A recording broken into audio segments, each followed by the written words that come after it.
Hey everyone, this is Rohit with another episode of the Identity Navigator. Thank you for tuning in, and hopefully you all had a great Thanksgiving for people who are based out of US, and for people outside of US, hope you had a good weekend. My Thanksgiving was uneventful. Thank you for asking. Uh, so cannot complain. That's a good thing. Apart from this, I was on PTO for a couple of days last week, so was able to disconnect. So that's really good. And this time I was, PTO. I was browsing through a ton of internet. Basically, watched a ton of reels and looked at a lot of buzzfeed articles, and that gave me an idea of recording an episode in types of buzzfeeds. So this is what we are going to do today. So it is more of a funny take on 50 signs that your information security program professionally sucks. That means it has got all the bells and whistles. You have got all the check marks checked out. You have got all the T's crossed and I's dotted, but it sucks. And you will know what I mean when I walk through all those 50 steps or 50 points with you. But before that, a word from our sponsor. I'm just pulling your leg. There is no sponsor. This is just me sitting in my basement recording this podcast and just talking to you all. This is a way of communicating to you all. So there is no sponsor yet. All right. So let's get into this. 50 signs that your information security program professionally sucks. Number 1. Your GRC folks or the information risk folks cite the regulations all the time. NYDFS, SOX, HIPAA, blah, blah, blah. But they can't explain those regulatory compliance requirements. What do they actually need? Number 2. They would blame the users, the security teams, or trust the users to follow directions. Number 3. Have you seen teams or maybe your company using security templates without any context of your company, without taking in your plan about the company culture, the company processes? It's just generic security templates. Number 4. Does your company jump into a full-blown adoption of frameworks such as ISO 27001 even before any groundwork has been carried out or before any readiness analysis has been carried out? It could be any such framework. They're just jumping both feet in. Do you create security policies that you cannot enforce or have not even thought about how would you enforce them? Number 6. Do you enforce policies that are not properly approved or vetted by different teams and stakeholders and governance and steering committees? Number 7. Is your security architecture and the team that create policies two siloed teams? They may know of each other, but they work in silos.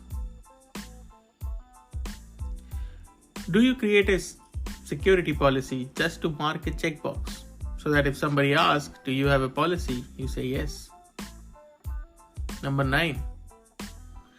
Do you pay someone to write your security policy without any knowledge of your business or processes?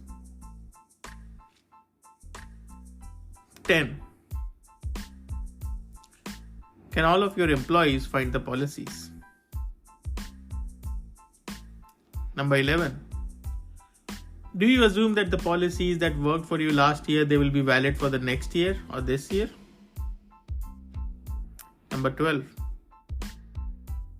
Do you understand that compliance is secure or compliance means that you are secure? Lucky number 13. Does your company or you assume that policies don't apply to executives or business that's bringing in money or business executives who are bringing in money? Number 14. Do you often have conversations blaming the auditors? Mhm. You know who you are. All right.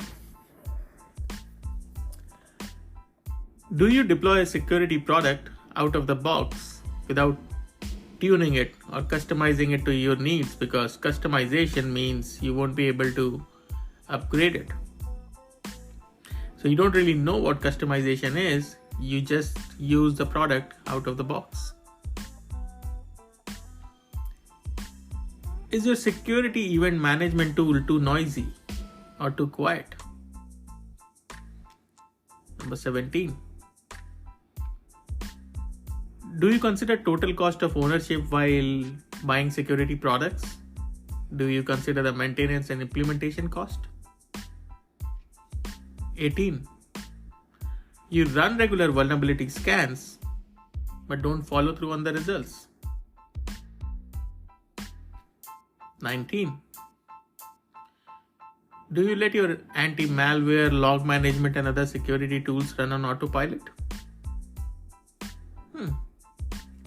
20. And this is something that I've seen so very often. Do you employ multiple security technologies without understanding how much each of them contributes or how each of them contributes? You have this siloed, shiny objects of multiple security technologies, but there is no framework or common strategy tying them together. There is no bigger picture. 21. Do you focus on widgets while omitting to consider the importance of maintaining accountability? 22. Do you buy expensive products when a simple and cheap fix may address 80% of the problem because you want to highlight those edge cases and showcase how complex your environment is and how messy your processes are? 23. Oh, we are actually running through this list. Do you attempt to apply the same security rigor to all IT assets, regardless of their risk profile? So let me guess. You might have a program to identify all IT assets. It's not there yet. And everything is using the same security rigor because everything needs to be secure. 24. Do you make someone responsible for managing risk, but don't give the person any power to make decisions? Don't have the right visibility, they don't have the right executive power, but they are responsible for managing risk. 25. Do you expect the engineering teams to work on all shiny security things that you just read on Google? Or maybe a consultant pitched those to you over a fancy bottle of wine? 26. Do you classify all data assets as top secret because, hey, data is king?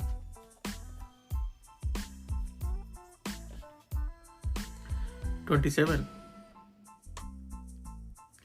You have all these system, application, and security logs, but there is no process to review them. 28. Do you expect your end users to forego convenience in place of security? 29. Do you lock down the infrastructure so tightly that getting work done becomes difficult? 30. And this is sometimes worn as a badge of honor by security teams. Is your default no? Do you say no whenever asked to approve a request? Or provide an exception? 31. Do you impose security requirements without providing the necessary tools and training? I see that as shifting the blame because, hey, we have the security requirements. It's up to you now to implement them. But have you really provided the necessary tools and trainings and identified the business priority, identified the time taken to understand the technology and then implement the technology? 32. Do you focus on preventive mechanism while ignoring detective controls? 33. Either you have no DMZ for internet accessible servers, or you have no security controls for those DMZ separately defined. In some cases, don't even know whether we have an DMZ or not. 34. Do you assume your patch management process is working without checking on it? 35. And I don't really blame you for it because the cost of data storage has gone just exponentially high. But then do you delete logs because they get too big to read or retain? 36. And I've seen this being done multiple times, even in companies with good security programs. Do you expect SSL to address all security problems with your web application? 37 is a classic. Do you ban the use of external USB drives while not restricting outbound access to the internet? Do you think USB is the only way to get data out from the laptops or workstations? 38. And this is such a common occurrence. And you would know that, you don't have to lie, but do you act superior to your counterparts on the network, system admin, and development teams? 39. Do you stop really deep diving into new technologies and attack patterns? So you have superficial knowledge, but you have really stopped learning and getting into the nitty-gritties of it. Your source of information is coming from the vendors or consultants rather than your actual efforts being put into it by your own learning. 40. And this is just because, there is so much conflict of interest out there. But do you adopt hot new IT or security technologies before they have had a chance to mature? 41. And this is a pet peeve of mine. Do you hire somebody just because they have a lot of certifications? I'm not saying certifications are essentially good or bad, but they in themselves do not mean a lot. 42. You have specialized teams and you don't cross-train the IT and security staff because there is always more to do.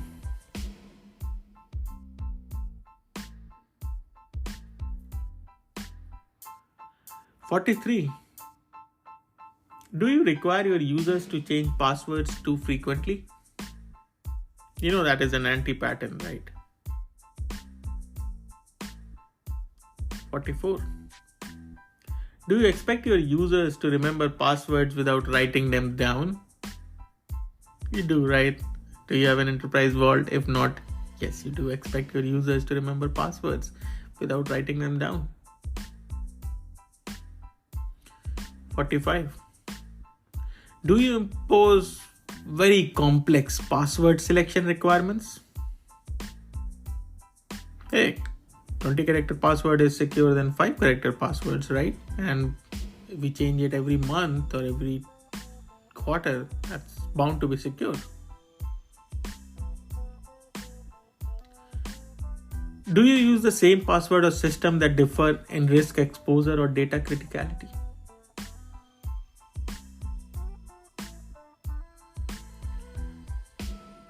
47.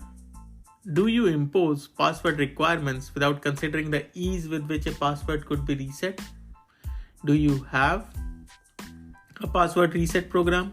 Have you thought through all the use cases? User forgets the password, user loses the cell phone, user gets a new cell phone, user is in an area where there is no service, user in a geographical location where you have used the conditional access policies to block login.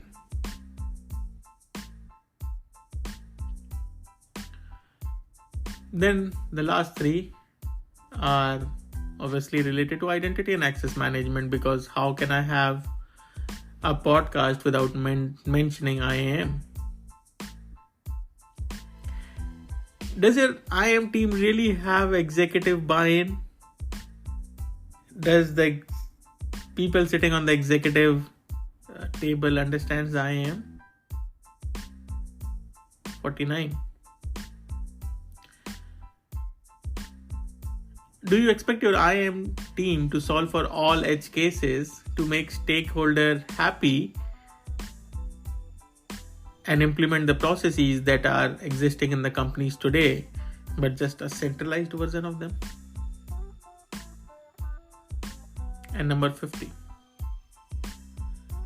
You do not include the IAM team in technology strategic discussions. We talk so much about identity is the new parameter, identity is the new fabric, and blah blah blah. But if your IAM team is not there when you are creating those strategic technology roadmaps, I hate to say it, but you have an information security program that professionally sucks. Alright, so given that this week was short, I did not get a bunch of time to research, but I am really working on some cool ideas, specifically one that I'm really fascinated about, artificial intelligence and how to leverage that in IAM. No fancy stuff. How do we really get to the brass and tacks and implement some AI use cases within IAM? So working on that. Stay tuned. Hopefully I will be able to get that to you all very soon. Also, I just want to take a moment to thank you to all the 50 people who have subscribed to my podcast. So you are the greatest 50 people who have ever walked this earth, and I really appreciate it. But on a serious note, thank you for subscribing. This really does makes me feel good and makes me feel heard. Well, that is it. Thank you for listening. You can always reach out to me via LinkedIn. I am very responsive there. Or you can always email me. I've got a bunch of great queries on my email. I've been able to respond to them relatively quickly. So thank you for sending the emails, the folks that I've had. My email is theidentitynavigator, which is theidentitynavigator@gmail.com. So absolutely feel free to reach out. Give me your suggestions. What do you want to hear about? What do you not want to hear about? Anything that I could be doing differently, anything that you want to learn about, or anything that you want to teach me. Always here to hear your constructive criticism and accolades in some cases. Well, that is it. Thank you all for listening. This is Rohit, your identity navigator.